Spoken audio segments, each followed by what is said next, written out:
Okay, हम कुछ और सोच लेते हैं, प्रभु की इच्छा पता नहीं किसी और चीज़ में ना हो जाए।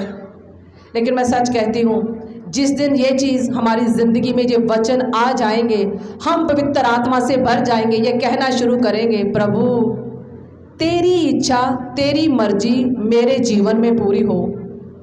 तो सचमुच प्रभु छोटी मोटी चीज़ों से नहीं, द बेस्ट चीज़ आपको देगा जो दूसरों के पास नहीं होगी। क्या आप ऐसा विश्वास करते हो? कितने जन हैं जो विश्वास करते हैं कि हमारा प्रभु देने वाला है? यस, जितने लोगों ने हाथ उठाए हैं परमेश्वर के लिए, प्रभु आपको बरकतों से भरने जा रहा है, क्योंकि हमारे परमेश्वर में वो पावर है, वो ताकत है, वो सर्वशक्तिमान है, वो कुछ भी कर सकता है। लेकिन हमें ये काम कभी नहीं करना, दूसरों के ऊपर उंगल उठानी है, दूसरों के लिए गलत लफ्ज़ बोलना है। आपको पता है परमेश्वर के पास मारियम मगदलीनी का नाम याद है? किसी को मारियम मगदलीनी याद है? नहीं पता? मारियम मगदलीनी एक वेश्या थी, वो प्रभु के पास आई थी। प्रभु के हाथों में तो जो भी दे दो वो मल्टीप्लाई और ब्लेस ही होता है। प्रभु के हाथों में 5 रोटियां आई, प्रभु ने इतनी मल्टीप्लाई और ब्लेस कर दी, कितनों ने खाई वो फिर भी बच गई। 2 मछलियां आई, उसको मल्टीप्लाई और ब्लेस कर दिया। तो क्या हमें नहीं वो कर सकता? उसके लिए हमें प्रभु को अपने आप को उसके हाथों में अर्पण करना है। मारियम मगदलीनी, लोग मजाक करते होंगे कि वो एक वेश्या है और प्रभु के पास आई है। प्रभु हमारा प्यार करने वाला परमेश्वर है। प्रभु ने क्या किया आपको पता है? जिसका लोग मजाक उड़ाते थे, जब परमेश्वर सलीब पर चढ़ा और तीसरे दिन मृतकों में से जी उठा, सबसे पहले किसने जीसस को देखा? मारियम मगदलीनी ने जीसस को देखा, जिसे लोग कहते थे ये वेश्या है, ये पापी है। तो परमेश्वर ने सबसे पहले दर्शन उसी को दिया। वाओ, क्या हमारा परमेश्वर है। प्रभु ने तो ये सोचा ही नहीं, ये तो पापी औरत है, मैं क्यों इसके पास जाऊं। लेकिन हम लोग अपनी ज़िंदगी में आज भी डबल स्टैंडर्ड लेकर चलते हैं। प्रभु के वचन तो पढ़ते हैं लेकिन प्रभु के वचनों पर नहीं चलते। बहुत से लोग वचन सुनने आते हैं लेकिन उन्हें पता नहीं होता आज किस बुक का कौन सा वर्स, कौन सा चैप्टर पढ़ा गया है। वो यही प्रार्थना की, यही वचन सुने और बस चले गए। My dear brothers and sister, मैं आपको अप्रिशिएट करना चाहती हूँ। प्रभु ने जो मुझे आनंद दिया है, प्रभु ने जो मुझे बरकतें दी है, इतनी जंगें जीत कर आई हूँ मैं यहाँ पे उसका एक्सप्लेन करूँगी तो वो ये समा कम बढ़ेगा। इतनी जंगें जीती है। जंगें का मतलब ये नहीं कि लड़ाई झगड़ा फाइटिंग जो मैंने हाथों से फाइटिंग की है। हर इंसान की अपनी ज़िंदगी में एक अलग तरह की लड़ाई होती है। मैंने भी वो लड़ाइयाँ जीती। मेरी ज़िंदगी में शैतान आए, बीमारियाँ आई, प्रॉब्लम्स आए, लेकिन मैं अड़ी रही और खड़ी रही। मैं क्या कहती थी? लोग डर जाते हैं, परेशान हो जाते, मैं नहीं डरती। मैं क्या कहती हूँ? हे शैतान, सुन मेरी बात, तू मुझे 2 दिन तंग करेगा, 3 दिन तंग करेगा, जा तू महीना तंग कर ले, हार कर तो तुझे फिर भी जाना ही पड़ेगा, क्योंकि जीसस से भी तू हारा हुआ है और मेरी ज़िंदगी में तो काम नहीं कर सकता। मैं आपको इनकरेज करती हूँ, जब कोई शैतान, कोई बीमारी आपकी ज़िंदगी में आए, आपका दुश्मन आपके सामने खड़ा हो, आपने गाली गलौज नहीं निकालनी। आपने क्या करना है? तू चुप रही, तू चुप रही, यहोवा तेरी जंग लड़ेगा। तू चुप रही, तू चुप रही, यहोवा तेरी जंग लड़ेगा। हमें गालियां नहीं निकालनी, हमें दुश्मन के बदले में उसके जैसा नहीं बनना, हमें प्रभु जैसा बनना है। जो प्रभु ने कहा हमने वो करना है। कोई लड़ाई, कोई मुसीबत आती है, जाइए अपने कमरे में, आइए घुटनों के बल, कहिए प्रभु ये लड़ाई मेरी जिंदगी में जो आई है, ये प्रॉब्लम्स मेरी जो जिंदगी में आई है, कह दो अपनी प्रॉब्लम से, कह दो अपनी लड़ाइयों से, हे मुश्किलों तुम बड़ी नहीं हो, मेरा जीसस तुमसे बड़ा है, मेरा प्रभु यीशु नासरी तुमसे बड़ा है। तुम हार जाओगे और मैं प्रभु के नाम से, प्रभु की टेस्टामनीज के साथ आगे जाऊंगी। आपको मैं बता नहीं सकती किस किस तरह के लोग मेरी जिंदगी में आए। मैं कभी डरी नहीं, कभी घबराई नहीं। मेरा एक ही वचन है मैं जो रोज पढ़ती हूँ, the Lord is with me like a mighty warrior. यिर्मयाह 20:11 पढ़कर देख लीजिए। मेरा परमेश्वर मेरे साथ एक योद्धा वीर की तरह खड़ा है। जब वो मेरे साथ खड़ा है तो मैं क्यों डरूं। एक तरफ हम प्रार्थना कर रहे हैं, प्रभु हमारी मदद कर, हमारी ये प्रॉब्लम है, प्रभु हमारे पास घर नहीं है, प्रभु हमारा दुश्मन अटैक कर रहा है, प्रभु मुझे काम नहीं मिल रहा है, प्रभु मेरे बच्चे नहीं पढ़ रहे। बैठ जाइए प्रार्थनाओं में, पकड़ लीजिए अपने हाथ में बाइबल। आप फेल नहीं होंगे, आप सक्सेस होकर आगे बढ़ेंगे। जितने भी यीशु के विश्वासी हैं, लोग दूर से देखकर उनको पहचान लेंगे। उनके घर में बरकतें होगी, उनकी बरकतों से, उनके आशीर्वाद से, वो चमक जो उनकी होती है ना प्रभु के बंदों की, वो चमक से उनकी आंखें चुंदला जाएगी। वो कहेंगे प्रभु यीशु की बरकतें इनके घर में है। वो भी प्रभु में आएंगे। हमें उनको नीचा नहीं दिखाना, नहीं नहीं मैं तो प्रभु को मानती हूँ, मेरे पास तो सब कुछ है। नहीं, ये काम हमने नहीं करना। हमें ऐसा काम करना है हमारे दुश्मन भी प्रभु के आकर, घुटनों के बल आकर परमेश्वर से प्रार्थना करें। लेकिन हम ऐसा करते नहीं हैं। हमारे अंदर जलन की भावना होती है। हम पहले ही सोच के रख लेते हैं, प्रार्थना भी कर रहे हैं, पहले भी सोच के रख लेते हैं। मरियम मगदलीनी को परमेश्वर ने कैसे जिंदगी बदली, वो पापी थी ना। आपने जिंदगी में कोई अपराध किया है, कोई पाप किया है, कोई झूठ बोला है, झूठ छोटा हो या बड़ा हो, झूठ झूठ ही होता है। चोरी चाहे 1 रुपए की हो, चोरी चाहे किसी कंपनी में हेरा फेरी 1 करोड़ की हो, चोरी चोरी ही होती है। व्यभिचार चाहे 1 से करो, व्यभिचार चाहे 5 से करो, व्यभिचार व्यभिचार ही होता है। आपको पता, जब परमेश्वर ने इजराइलियों को मिस्र से छुड़ाकर ले आया था, इजराइलियों ने क्या किया था? वो और देवी देवताओं की पूजा करने लग पड़े थे, जो कि हमारे बाइबल में दंडनीय अपराध है हमारे लिए। बहुत से लोग आप में से ऐसे भी होंगे जिन्होंने बाइबल पढ़ी ही नहीं है। मैं आपको एनकरेज करती हूं, आप ये सोचते, आपको पता बाइबल को लिखने के लिए 1600 साल लगे। कितने? 1600 साल लगे। और हमारे हाथ में आज इजीली पंजाबी में, हिंदी में, इंग्लिश में, उर्दू में, हर भाषा में बाइबल है कि हम पढ़ सके, लेकिन हम फिर भी उसका फ़ायदा नहीं उठाते। ये एक ऐसी किताब है जो दुनिया में सबसे ज़्यादा बिकने वाली किताब है। दिल्ली में अभी भी मैं पढ़ रही थी, एक जगह पे 3 लाख बाइबल्स जो है अभी भी बन रही है, उसको पता नहीं कितना टाइम लगेगा। और एक जगह पे 5 लाख बाइबल्स अभी भी छप रही है, उसको तैयार होने के लिए पता नहीं कितना टाइम लगेगा। बाइबल एक ऐसी किताब है, आपके हर एक सवाल का जवाब इसके अंदर है। उसके लिए क्या करना है? पढ़ना है इसको। अब सारी नहीं पढ़ सकते जल्दी, आप एक एक दिन में एक एक पेज पढ़ लीजिए, पर पढ़िए जरूर। आपको पता है, जिस दिन मैंने बाइबल पूरी पढ़ी थी, मेरी जिंदगी में एक वचन है जो मैं रोज पढ़ती हूँ, मुझसे प्रार्थना कर और मैं तेरी सुनकर तुझे बड़ी बड़ी और कठिन बातें बताऊंगा जिन्हें तू अभी नहीं समझता। जितने लोग चाहते हैं कि हम परमेश्वर से बात करना चाहते हैं, आप ये वचन लिख लो अपनी कॉपियों पर, यिर्मयाह 33:3। जो लोग चाहते हैं प्रभु से बात करनी है, यिर्मयाह 33:3 लिख लो। उसने कहा, मुझसे प्रार्थना कर और मैं तेरी सुनूंगा। जब प्रभु ने लिखा है तो सच लिखा है, उस पर भरोसा भी कीजिए।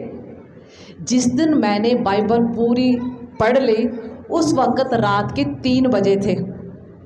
यही वचनों ने मुझे उत्तर दिया था, मुझसे प्रार्थना कर और मैं तेरी सुनकर तुझे बड़ी बड़ी और कठिन बातें बताऊंगा। जिन बातों को मैं समझ नहीं पा रही थी, वो बड़े बड़े टेस्ट मेरी लाइफ में हो रहे थे, तब उस रात पवित्र आत्मा ने मुझे बताया, टेस्ट भी उन्हीं की लाइफ में आते हैं जिन्हें प्रभु चुनता है। जो कि मैं ऐसे कह रही थी, प्रभु इतनी मुश्किलें मेरी जिंदगी में आ गई है, इतनी सारी प्रॉब्लम्स आ गई है, लेकिन तेरा नाम तो मैंने फिर भी नहीं छोड़ना। अब ये मत सोचो कि प्रॉब्लम्स खत्म हो गई है, शैतान अभी भी तैयार है हमें परेशान करने के लिए, प्रॉब्लम क्रिएट करने के लिए। शैतान नहीं चाहता हम चर्च में जाए, शैतान नहीं चाहता हम बरकतें पाए, शैतान चाहता है जैसा वो है हम भी वो शैतानी काम करें। जो लोग तो गलत काम कर रहे हैं, जो ऑलरेडी शैतान के पास है, शैतान उन्हें तंग थोड़ी करता है, वो लोग खुश होते हैं। और हम लोग, आप लोग, हम क्या समझते हैं, ये लोग तो बड़े खुश हैं। दुष्ट लोगों के पास धन तो होगा लेकिन उसमें खुशी नहीं होगी, उसमें बरकत नहीं होगी, उसमें आशीर्वाद नहीं होगा। गरीब के पास थोड़ा सा धन भी बहुत सी बरकतों का कारण बनेगा, और जो भी उसके घर में खाना खाने आएगा उसकी किचन में से कभी दाल, आटा, वो तेल कम नहीं होगा। क्यों? जो प्रभु की युक्तियों पर चलते हैं वो कभी भी निराश या कमज़ोर नहीं हो सकते। शायद मैंने लास्ट टाइम आपको एक बात बताई थी, 15 साल से एक औरत मेरे लिए कुछ कर रही है, बताया था, याद है किसी को? 15 साल कितना बड़ा टाइम होता है। आज भी वो मेरे बारे में पूछती है, वो ठीक कैसे है, वो कैसे चल रही है, कैसे दौड़ रही है। वो औरत इतनी मोटी हो गई है, उसकी कमर में पट्टी बढ़ी हुई है, वो पट्टी बांधी हुई है उसने चलने के लिए, और मेरे लिए जादू टोना कर रही है। उसको ये पता नहीं मेरे साथ तो राजाओं का राजा, प्रभुओं का प्रभु खड़ा है, तू मुझे कैसे मार सकती है? जो 15 साल से नहीं मुझे मार सकती, वो आने वाले और 50 साल में लगी रहे, वो तब भी मेरा उखाड़ नहीं सकती। मुझे मारने वाला कोई पैदा नहीं हुआ। क्यों? मेरा रक्षा करने वाला पैदा हो चुका है। मेरा रक्षा करने वाला मृतकों में से जी उठा है, वो मेरे लिए जी उठा है, वो मेरे लिए है मेरा प्रभु, आप सबके लिए है मेरा प्रभु। वो हमारी हानि नहीं होने देगा, क्योंकि मैं रोज़ कहती हूँ the Lord is with me like a mighty warrior. Jeremiah 20:11 मैं हर रोज़ बोलती हूँ, मेरे साथ सेनाओं का यहोवा, मेरा योद्धा, मेरा वीर, मेरा प्रभु मेरे साथ है, तो कोई मेरा क्या बिगाड़ सकता है। मैं आपके सामने खड़ी हूँ, मुझे कोई बीमारी नहीं है, मुझे कोई प्रॉब्लम नहीं है, मैं 10-10 किलोमीटर पैदल चलती हूँ। क्यों? मेरे साथ प्रभु चलता है, मेरे साथ प्रभु की ताकत है, मेरे पास प्रभु की एनर्जी है।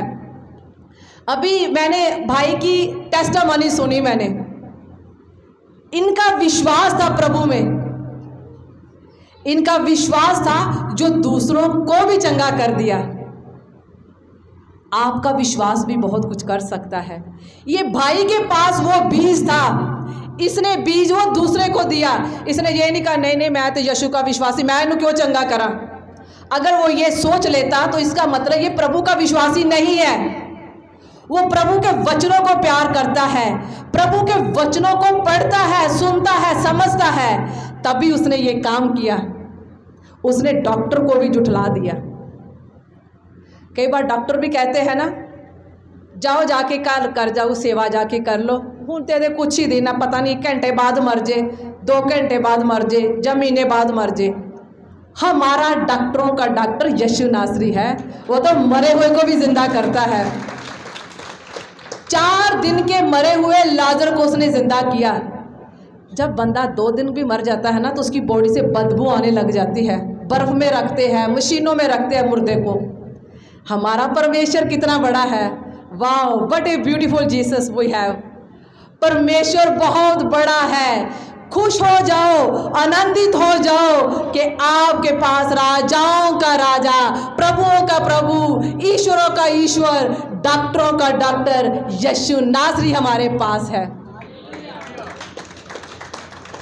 जाओ जाके अपने कोई बीमार है उसके पर हाथ रख के प्रार्थना करो, उसके लिए घर में बैठ के प्रार्थना करो। अगर कोई हॉस्पिटल में जाओ उसके पास बोलो मैं यीशु के वचनों से चंगा कर सकती हूँ, क्योंकि यीशु के वचनों में वो पावर है। मैंने दुश्मनों को कैसे हराया, मैंने अपनी लड़ाइयाँ कैसे जीती है। दाऊद ने 79 लड़ाइयाँ कैसे जीती थी? प्रभु के नाम से, प्रभु के वचनों से। दाऊद किसी से शर्माता नहीं था। हम लोग कभी कभी प्रार्थना करते हुए शर्माते हैं। हम प्रार्थना कर रहे, कोई दूसरा बंदा ना सुन ले, क्या कहेगा वो यीशु की प्रार्थना कर रहा है। प्रभु की प्रार्थना करने के लिए हमें ये नहीं सोचना, कोई भी पास हो, कोई भी खड़ा हो, करो प्रार्थना। मैं जब गली में चलती हूँ ना, मैं कभी नहीं देखती मेरे इर्द गिर्द कौन चल रहा है। मैं कहती हूँ कोई मुझे ये कह देगा ये पागल है, एक गली में भी चलते वचन बोल रही है, प्रभु में वचन बोल रही है। मैं कहती हाँ यस मैं पागल हूँ, मैं प्रभु यीशु नासरी के प्यार में पागल हूँ, उसके वचनों में पागल हूँ, और मैं ये पागल रहूँगी, कभी ये पागलपन नहीं छोड़ूंगी। मुझे किसी से क्या लेना देना, कोई थोड़ी आकर मुझे चंगा करेगा, मुझे चंगा करने वाला मेरा यीशु नासरी है, तो मैं उसकी आराधना करनी नहीं छोड़ूंगी। चाहे मैं सड़क में खड़ी होंगी, चाहे मैं कहीं ग्राउंड में खड़ी होंगी, मैं उसका नाम लेना कभी नहीं छोड़ूंगी। लेकिन हम ऐसा नहीं करते। मैंने एक औरत को देखा, वो कहती क्या कहेंगे, कृष्णा ने चलेगी, ईसाई बन गई। पहले तो हम अपने दिल से ये गलतफहमी निकाल दें कि हम लोग ईसाई बन गए हैं। बाइबल में ऐसा कोई वर्ड है ही नहीं है। मेरे नाम के पीछे शर्मा लगता, मैंने तो नहीं बदला अपना नाम, मेरा नाम तो वही है, क्योंकि मेरे प्रभु ने मुझे ये नहीं कहा तू शर्मा बदल क्या फिर तुझे मैं ब्लेस करूंगा। जबेस को प्रभु ने ये नहीं कहा तेरे नाम का मतलब दुखी है, पीड़ा है, जा मैं तुझे ब्लेस नहीं करता। वो कहता आओ मेरे पास, जाति जाति के लोगों आओ मेरे पास, तुम काले हो गोरे हो प्रभु को कोई फर्क नहीं पड़ता। ये जरूरी नहीं है कि हमारा खूबसूरत होना जरूरी है, हम कैसे भी हैं लेकिन प्रभु के बनकर रहे। प्रभु हम सबसे प्यार करता है, प्रभु बहुत बड़ा है, परमेश्वर हमारे लिए आया। जिस दिन हम इस बात को समझ लेंगे कि क्रूस जो परमेश्वर का क्रूस जो है वो क्यों हम चर्च में लगाते हैं, क्यों हम क्रूस को गाड़ियों में लगाते हैं, क्यों हम क्रूस को हाथ में बांधते हैं, पता है आपको? बहुत सारे लोगों ने क्रूस गाड़ियों में लगाया हुआ है, अपने हाथ पे भी बांधा हुआ है, घरों में लगाया हुआ है, यहाँ पे भी लगा हुआ है।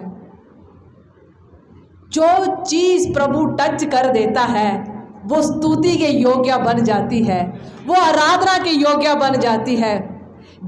आपको पता है ये सलीब सिर्फ इसलिए थी कि लोगों को सूली पर चढ़ाया जाए, लेकिन जिस दिन हमारे परमेश्वर यीशु नासरी सलीब पर चढ़े वो सलीब हमारी आराधना की योग्य बन गई, हमारी स्तुति के योग्य बन गई।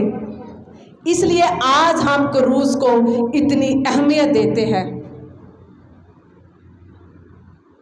पर बहुत सारे लोगों को ये पता ही नहीं है। मैं कईयों को पूछती हूँ आपको पता है ये क्रूस क्यों रखा हुआ है? वो कहते सॉरी हमें पता नहीं है, हमें इतना पता है ये चर्च में लगाया हुआ क्रूस है, हम भी रखते हैं क्योंकि हम यीशु को मानते हैं। नो, क्रूस को रखने का ये मतलब नहीं है। क्रूस के ऊपर हमारा यीशु कुर्बान हुआ था, क्रूस के ऊपर हमारे यीशु का लहू बहा था, इसलिए हम क्रूस को पूजा करते हैं, इसलिए उसकी आराधना करते हैं। गलत धारणा लेकर काम नहीं करना, सच्चे मन से परमेश्वर के पास आना है। आपको पता है जब कोई सच्चे दिल से परमेश्वर के पास आता है तो परमेश्वर उसके हर काम को सफल करता है। नागालैंड में मुझे एक ऐसे घर में ले गए, कहते सिस्टर आप पंजाब से हो ना, तो आज हम आपको पंजाबियों के घरों में लेके जाते हैं। वो पास्टर का यहाँ पे घर है, उन्होंने घर में चर्च बनाई हुई है, वो सारा मोहल्ला पंजाबियों का है। तो कहते सिस्टर आज वो सारे पंजाबी आएंगे। तो मैंने कहा ठीक है। उस दिन मेरा जो टॉपिक था वो था योना के ऊपर, योना नबी के बारे में था। उन्होंने, पास्टर ने क्या कर दिया, कहते सिस्टर हम ना इस स्पीकर को गली में लगा देते हैं। मैं नागालैंड की मेघालय की बात कर रही हूँ। उन्होंने अपने घर के बाहर स्पीकर को लगा दिया और वो स्पीकर की आवाज़ इतनी दूर दर थी, इतनी दूर दूर जा रही थी। आई थिंक नियर अबाउट 100 घरों तक आवाज़ वो जा रही थी। और मैं उस जगह पे पहली बार गई। जैसे वो योना नबी के बारे में मैं बोल रही थी, वहाँ पे एक औरत आकर बैठ गई। वो चर्च खचाखच भरी हुई थी, जगह नहीं थी बैठने के लिए। वो औरत आई और वो सबसे आगे जाकर बैठ गई। जैसे ही प्रार्थनाएं खत्म हुई, समाप्ति हुई, वो औरत मेरे पास आई। उसने मुझे कहा सिस्टर मैं आपको एक बात बताना चाहती हूँ कि मैं आज पहली बार चर्च में आई हूँ। आपकी आवाज़ मेरे कानों में पड़ रही थी, आप योना नबी के बारे में बोल रहे थे। मेरे पति मुझे कभी चर्च में नहीं आने देता। वो कहता नहीं तूने चर्च में नहीं जाना, कभी इस दहलीज को तू कभी क्रॉस नहीं करेगी। मैं ये बात बता रही हूँ कि प्रभु के वचनों में कितनी ताकत है, परमेश्वर में कितनी ताकत है। वो औरत दिल से बहुत बेताब थी चर्च में आने के लिए। वो वचन सुन रही थी, उसका दिल कर रहा था मैं भाग के चर्च में जाऊं, लेकिन उसका पति, उसको पता था मेरा पति मुझे जाने नहीं देगा। उस दिन उसके पति ने देखा एक किचन में काम भी कर रही है और ये वचन भी सुन रही है प्रभु के। उसके पति ने बोला क्या तू जाना चाहती है वहां? क्या तेरा दिल कर रहा है वहां जाने के लिए? वो बड़ी खुश हुई। जो आदमी आगे तड़फ रहा हो जाने के लिए, उसको बोल दो, उसको दे दो, ऐसे हाँ बोल दो, वो तो खुशी से पागल ही हो जाएगा। उसके पति ने जैसे बोला वो भाग के चर्च में आ गई। अभी वो योना नबी का प्रचार पूरा भी नहीं हुआ था, आधा सुनकर वो आई और आधा जो कंप्लीट तक वो पूरा सुना उसने। और बाद में ये मेरे से बात शेयर की उसने। मैंने कहा देखो उस औरत की कितनी बड़ी टेस्टामनी बनी, उसने कितने टेस्ट दिए। वो औरत कितनी परमेश्वर के वचनों को सुनने के लिए बेचैन थी, चर्च में आने के लिए बेचैन थी, लेकिन उसका पति आने नहीं दे रहा था। लेकिन प्रभु के वचन ने उसके पति का मन ही बदल डाला। ये है हमारे प्रभु का प्यार, ये है हमारे प्रभु की महिमा। हो सकता है आज आपके घर में कोई ऐसा जन हो जो चर्च में नहीं आना चाहता, लेकिन आप प्रार्थना कीजिए, वो प्रार्थना कभी भी अनसुनी नहीं रहेगी। भजन संहिता 66 की 20 में लिखा है, धन्य है परमेश्वर जिसने ना तो मेरी प्रार्थना अनसुनी की, ना मुझसे अपनी करुणा दूर की है। जब प्रभु ने ये लिखा है तो वो सच है, क्योंकि प्रभु का एक एक वचन ताया हुआ है। आपका विश्वास कैसा है? प्रभु के वचनों में वो ताकत है कि परमेश्वर किसी की भी जिंदगी बदल सकता है। आप विश्वास में आइए। अगर मैं आनंद किया है ना मुझे परमेश्वर ने, मैं चाहती हूँ मैं वो आनंद आपको भी दूँ। जो बरकत प्रभु ने मुझे दी है वो बरकत मैं आपको भी देना चाहती हूँ, प्रार्थनाओं के थ्रू, वचनों के थ्रू, कि आप भी ऐसे मेरी तरह आनंद होकर गवाहियों के साथ आकर कहो मैं भी लड़ाइयाँ जीत कर आई हूँ, मैं भी दुश्मनों को हरा कर आई हूँ। एक औरत है, वो पाकिस्तान में रहती है, वो इंग्लैंड में एक मिनिस्ट्री के साथ जुड़ी हुई है, और जिस मिनिस्ट्री के साथ मैं एज ए प्रेयर वॉरियर जुड़ी हुई हूँ, वहाँ से एक बहन ने उसके बारे में सुना। उसके 2 बच्चे हुए हैं, दोनों के दोनों बच्चे पैदा होते ही मर गए। सोचो, जिस औरत के 2 बार बच्चे हुए और दोनों बार जब उसको दफनाया होगा बच्चों को, उस औरत को कितनी तकलीफ हुई होगी, उस बाप को कितनी तकलीफ हुई होगी। लेकिन मैं एक बात बताऊं, वो प्रभु के बहुत बड़े बिलीवर है, परमेश्वर के बहुत बड़े विश्वासी है। उन्होंने प्रार्थना करनी नहीं छोड़ी। उन्होंने ये नहीं कहा प्रभु ने बच्चे तो 2 बार हमारे मर गए, हम क्यों आराधना करें, क्यों वचन पढ़े, क्यों परमेश्वर में आगे जाए।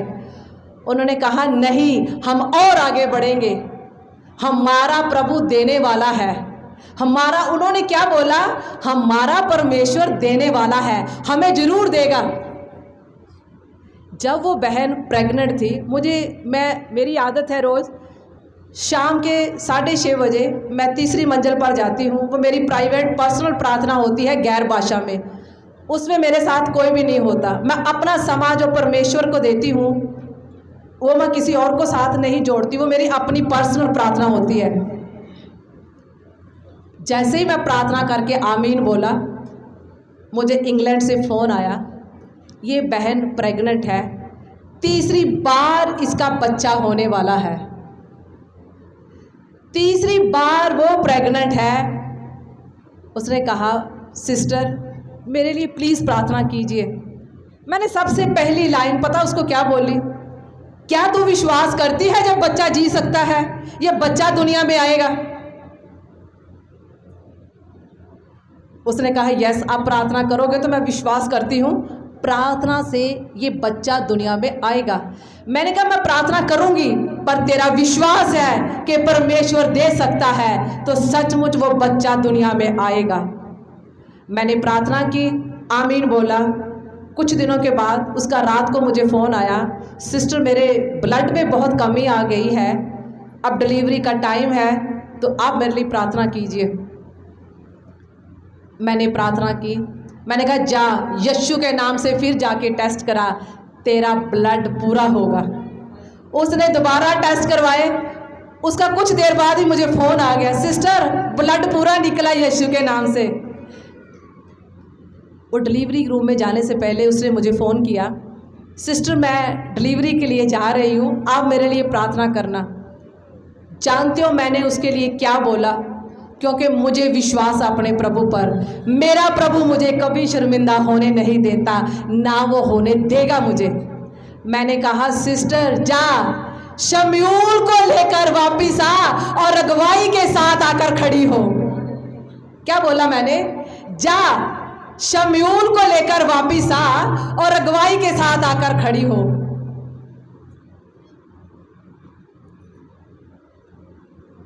एक बहन जो इंग्लैंड में, जिसके थ्रू वो मुझे मिली, उसने अपने हाथों से वो 3रे बच्चे के लिए कुछ कपड़े भेजे जिसके लिए वो प्रार्थना कर रही थी, तो उसने उसका नाम शमूएल रखा था।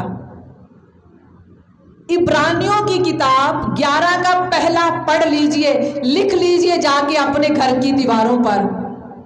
हमारा विश्वास अनदेखी वस्तुओं का प्रमाण है, अनदेखी वस्तुओं का प्रमाण कि यस वो बच्चा आ चुका है, ये विश्वास है। अगर विश्वास है तो वो आ चुका है, तो फिर हम ये नहीं कह सकते बच्चा मरा हुआ होगा। फिर भी उसके रिश्तेदार करते होंगे मजाक, ओहो 2 बार तो मर चुके, 3रा बार फिर मरा हुआ होगा।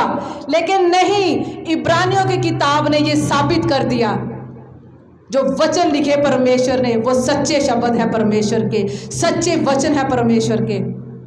जैसे बच्चा हुआ, उस सिस्टर की बहन ने मुझे फटाफट जो है वॉइस मैसेज किया, शमूएल आ गया है, शमूएल आ गया है, शमूएल इस दुनिया में आ गया है। जैसे वो बच्चा पैदा हुआ, उन्होंने एक वीडियो बनाकर और मेरे नाम के आगे थैंक्स लगाकर मुझे भेजी, और वो बच्चे को इमीडिएटली ऑक्सीजन की प्रॉब्लम हो गई। डॉक्टर ने कहा हम कुछ भी कह नहीं सकते, क्योंकि डॉक्टर को भी लगा 2 बार तो बच्चा पहले मर चुका है, शायद अब भी ऐसा हो जाएगा। लेकिन हमारा डॉक्टर कौन है, जब यीशु डॉक्टर बनता है तो फिर मरे हुए को भी जिंदा वो ही कर सकता है। उस बच्चे को ऑक्सीजन लगाई गई, उन्होंने मुझे फ़ोटो भेजी, मैंने मेरी जो है उनके हस्बैंड से और उनसे बात हुई, मैंने कहा ब्रदर एक बात ना लिख लो, आज इस बच्चे को कुछ नहीं होगा। आप शमूएल को गोद में उठाकर गवाहियों के साथ आओगे, कुछ नहीं होगा इसको, क्योंकि ये प्रभु का चुना हुआ है। आपको पता शमूएल का मतलब क्या है?